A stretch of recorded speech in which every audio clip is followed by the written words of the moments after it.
बुलंद करने के लिए वो पीछे नहीं हटे हैं। सरकार तमाम तरीके अपना रही है, लेकिन उसके बावजूद भी नौजवान आज धरने पर बैठ करके अपनी मांग को लेकर के सरकार को जगाना चाहते हैं, सरकार के सामने रखना चाहते हैं। ये कोई मामूली घटना नहीं है जहां पर पढ़े लिखे नौजवान आंदोलन पर बैठ गए हों। वैसे तो मेरी इच्छा ये भी थी कि मैं सबसे पहले उनके आंदोलन में शामिल होता जाकर के, उनके बीच बैठता जाकर के, लेकिन मैं ये बात जानता हूं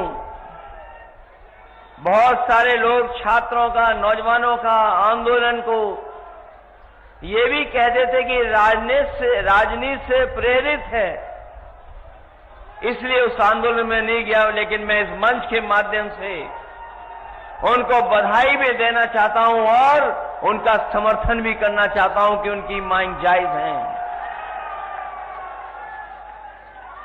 और जिस समय उन्हें पता लगा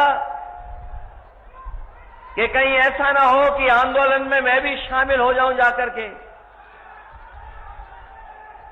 उन्होंने खबर सुनते ही छात्रों को हटाना शुरू कर दिया। कई छात्रों को हटाने में कामयाब भी हो गए।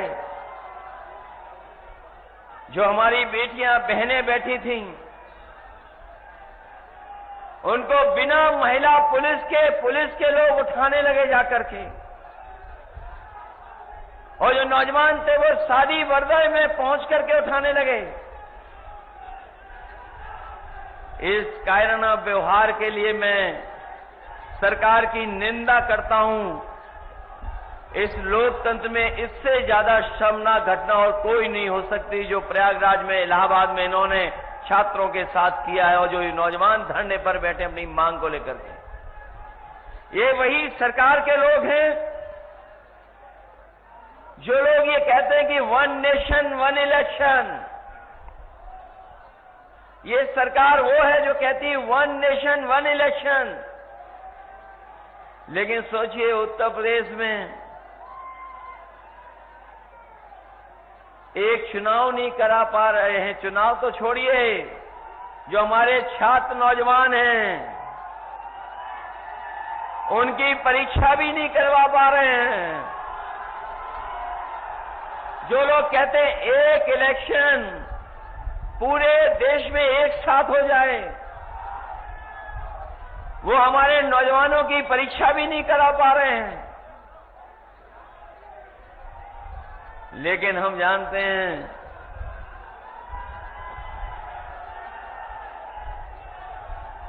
ये भारतीय जनता पार्टी में और इस सरकार के एजेंडे में न नौकरी है, न सौहार्द है, न भाईचारा है। इनका कार्यकाल देख लीजिए, इनके एजेंडे में नौकरी नहीं है, इनके एजेंडे में सौहार्द नहीं है,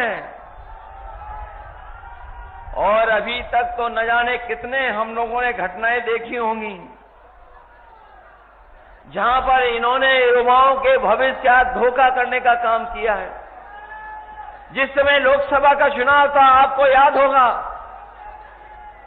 हम लोग ये बात जगह जगह कहते थे कि ये सरकार वो है जो पेपर लीक जानबूझ करके कराती है,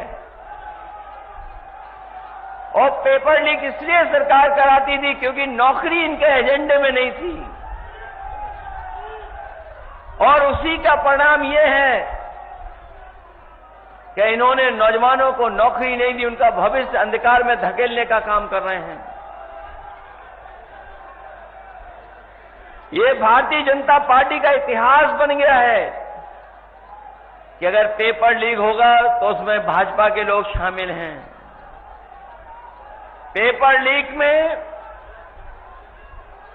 भाजपा के लोग शामिल हैं। परीक्षा प्रणाली में हेराफेरी करने वाले में भी भाजपा के लोग शामिल हैं। परीक्षा की तारीख भी टालने वालों में भाजपा ही के लोग शामिल हैं। और सबसे ज्यादा परीक्षा रद्द हो जाए उसमें भी भाजपाई लोग शामिल हैं। आरक्षण मारने वाले भी भाजपाई हैं और रिजल्ट लटकाने वाले भी भाजपाई के लोग हैं। और अगर रिजल्ट बन भी जाए, आ भी जाए, तो कोर्ट में भी लटकाने वाले अगर कोई हैं तो वो भाजपा वाले हैं।